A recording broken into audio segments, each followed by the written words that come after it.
Thank you. Sobrang happy lang. Ano mangyari? Andito na si Ate. Ay, Sa yes, ano na alam ko, tayo. let's go. Thank you. Sobrang happy lang. Ano mangyari? Andito na si Ate. Ay, Sa yes, ano na alam ko, tayo. let's go. Welcome sa ating YouTube channel My Chart Reaction Vlog. Sa araw na ito pag-uusapan natin. Itong video na aking ipapakita sa inyo, ito daw po pagtapat daw nila kina Maine at Alden. Kung mayroon tayo video na nagtatawagan daw itong sila Maine at Alden nag-mommy at daddy o hindi kaya ma at pa.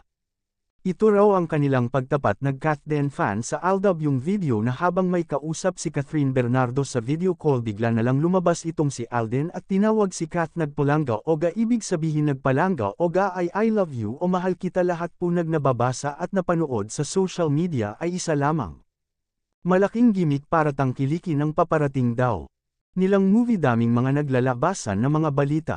Yung magyayari mamaya ay alam naman natin, contract signing ang magyayari mamaya 6 PM para maging Siley Ado ang kanilang cast. Ang nagagawa daw ng mga movies ang GMA Pictures at Star Cinema, kaya excited na sila, kaya marami ang mag-aabang mamaya. Ito lang masasabi ko dyan, hindi porke magkakaroon ng contract signing mamaya hindi ibig sabihin yung sa Catherine at Alden ang uunahin gawin. Depende sa GMA Pictures at Star Cinema, kasi alam ba ninyo may isang Facebook page ang naglabas ng sabihin natin na patikim sa kwento nag-movie nila Catherine at Alden. Ito lang masasabi ko, wala pa pong official na nilalabas kung kailan ba magsisimula ang shooting nag-movie. Lahat ng mga nababasa at napanood ninyo ay mga opinyon lamang. Excited naman itong mga Kathden. Ito pa mga ka-Aldab, siguro mga armain din sila kasi nag-e-edit na din sila, kasi iwan ko ba sa mga tao ngayon naniniwala sa fake news. Binasag nga sila ni Alden diba sa naging interview sa 24 Oras. Isipin mo yun, pati yung mga legit account kaya na rin gayahin, pero hindi pera nila maloloko mga Aldab, dahil alam namin ang tunay kaysa sa fake account ni Alden at Maine. Marami pa sana ako gustong sabihin pero saka na lang mga ka-Aldab.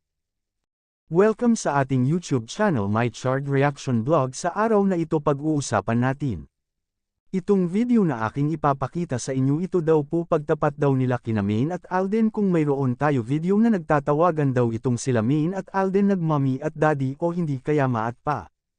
Ito raw ang kanilang pagtapat. Nag-Kathden fan sa Aldab yung video na habang may kausap si Catherine Bernardo sa video call, bigla na lang lumabas itong si Alden at tinawag si Kath nagpalangga o ga, ibig sabihin nagpalangga o ga ay I love you o mahal kita. Lahat po nagnababasa at napanood sa social media ay isa lamang. Malaking gimmick para tangkilikin ng paparating daw nilang movie. Daming mga naglalabasan na mga balita. Yung magyayari mamaya ay alam naman natin, contract signing ang magyayari mamaya 6 PM para maging Siley Ado ang kanilang cast. Ang nagagawa daw ng mga movies ang GMA Pictures at Star Cinema, kaya excited na sila, kaya marami ang mag-aabang mamaya. Ito lang masasabi ko dyan, hindi porke magkakaroon ng contract signing mamaya hindi ibig sabihin yung sa Catherine at Alden ang uunahin gawin. Depende sa GMA Pictures at Star Cinema, kasi alam ba ninyo may isang Facebook page ang naglabas ng sabihin natin na patikim sa kwento nag-movie nila Catherine at Alden. Ito lang masasabi ko, wala pa pong official na nilalabas kung kailan ba magsisimula ang shooting nag-movie. Lahat ng mga nababasa at napanood ninyo ay mga opinyon lamang. Excited naman itong mga Kathden. Ito pa mga ka-Aldab, siguro mga armain din sila kasi nag-e-edit na din sila, kasi iwan ko ba sa mga tao ngayon naniniwala sa fake news. Binasag nga sila ni Alden diba sa naging interview sa 24 Oras. Isipin mo yun, pati yung mga legit account kaya na rin gayahin, pero hindi pera nila maloloko mga Aldab, dahil alam namin ang tunay kaysa sa fake account ni Alden at Maine. Marami pa sana ako gustong sabihin pero saka na lang mga ka-Aldab.